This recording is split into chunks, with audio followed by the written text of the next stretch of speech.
Hi True Life Preschool friends, Aubrey and Alice and anyone else who's watching this video. I really miss all of you guys, and so to keep the spirit of preschool alive, I'm going to read to you one of my favorite books, The Chimpanzees of Happy Town. The book was written by Giles Andre, so he's the author, and the illustrator is Guy Parker Reese. The Chimpanzees of Happy Town. There was a town not far from here called Drabsville, USA, where all the houses looked the same and all of them were gray. There were no parks to play in, there were no trees at all, and the chimpanzees who lived there all felt very sad and small. Now Chutney was a traveler. He traveled far and wide, and he came home with a box one day that had a seed inside. He planted it and watered it and watched it slowly grow, until one day the mayor looked down and shouted, "No, no, no!" From way up in his palace, he had spotted Chutney's seed, and now he bellowed, "Chop it down! Destroy that nasty weed!" "You can't grow things in Drabsville," the mayor began to wail. "Guards, seize that wretched chimpanzee and throw him into jail." So Chutney went to prison, where his cell was cold and bare, and the mayor left for his winter break to catch some country air. But meanwhile, back at Chutney's house, the boy and girl next door said, "We must water Chutney's seed and make it grow once more." And with the children's love and care, it wasn't very long before the seed stretched out its shoots and grew up tall and strong. And Chutney, from his prison cell, looked out one day to see the leaves and flowers and branches of his own beloved tree. It gave him strength, it gave him hope, it made him happy too. And when at last they let him out, he said, "There's work to do." "Chimpanzees, this town is dead. How lifeless it's become. Let's celebrate our differences. Let's make it bright and fun.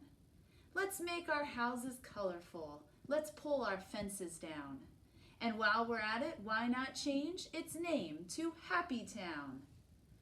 The chimpanzees fell silent. These were stirring words to hear. "He's right," they said. "That Chutney's right." And they began to cheer.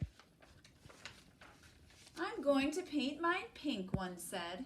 "That's what I'm going to do. Then I'm going to climb up on the roof and paint the chimney blue. My windows will look fabulous without those iron bars, and the walls will be a symphony of flowers and hearts and stars." Then Chutney stopped and looked up at the palace of the mayor. "The children need a place to play," he said. "Let's build it there." So they pulled the palace down and built a playground with some swings, a carousel, a rocket ship, and lots of other things. "Let's have a party," Chutney said, "with yummy things to eat." There were sausages and ice cream. There was dancing in the street. And everyone was happy now, except, of course, the mayor, who came back to his palace, but his palace wasn't there. "What's happened here?" he said. "Enough! Guards, seize them, every one." But the guards, of course, just laughed and said, "We're having too much fun." So they put him into prison, where he settled in quite well, until the new mayor came one day and opened up his cell. Mayor Chutney said, "You see my tree? Well, now I hope you know that everything that we cut down will find a way to grow. And things will always blossom if we dare to set them free. It's no different for a little flower than for a chimpanzee." The end, and there's Chutney's tree. So you can see that this book is falling apart, so sorry about that. That's That's because this is one of my favorites, and it has been through a lot. Excuse me. Now I have 4 activities that you can do based on this book at home. Before I tell you about these activities, I just wanted to take a quick break to thank Mrs. Kleinfelder, who's a teacher at Southwest Elementary School. I got this idea about reading from her. So thank you, Mrs. Kleinfelder. Okay, so for the activities, in this book, Chutney does one small thing and it changes his whole town. So boys and girls, why don't you try to think of one thing you can do to help out the town that you live in? And who knows, maybe that small thing will grow bigger and bigger. And we know from the Bible stories that we've learned about at school that God can take little things and make them into big things. Another idea for you would be to draw your dream house.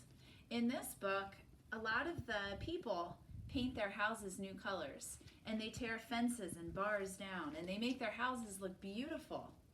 What would your dream house look like? What color would you make it? So draw your house. Also, point out all of the shapes and colors that you use as you draw it and color it. Now, we know that our season has just changed. We are now in the season of spring. If you get the chance, go outside and take a look at some of the trees around you. Chutney brought a seed and planted a tree. Our trees outside are changing right now. Maybe you'll see some blossoms on the trees, maybe even some flowers or seeds. And finally, gather your family together and form a conga line, just like they did in this book. Come on up, Sammy. Cha-cha-cha-cha-cha-cha, cha-cha-cha-cha-cha-cha.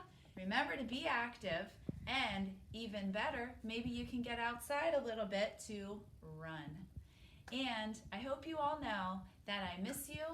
I hope to see you soon. Stay safe, everyone. Goodbye.